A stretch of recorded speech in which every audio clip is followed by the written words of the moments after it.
হাই friends, আপোনালোকৰ বাবে এটা সুইট আৰু সিম্পল কাষ্টাৰ্ড আৰু চেৱৈ ৰেচিপি আনিছোঁ। লগতে বুলবুলি লাইফষ্টাইললৈ আপোনালোক সকলোকে স্বাগতম জনাইছোঁ।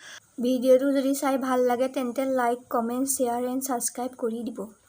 গাখীৰটো গৰম কৰি ল'ব। মই 5 চামুচ চেনি দিছোঁ। আপোনালোকে যিমান মিঠা খায় সিমান চেনিটো দিব আন্দাজমতে।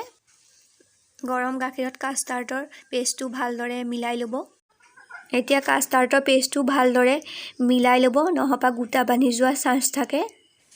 পেষ্টটো ভালদৰে মিলোৱাৰ পাছত চেৱৈটো দি দিব।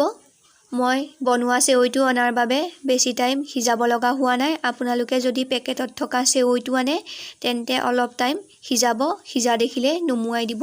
এয়া আপোনালোকৰ আগৰ ৰেচিপিটো প্ৰদৰ্শন কৰিছোঁ।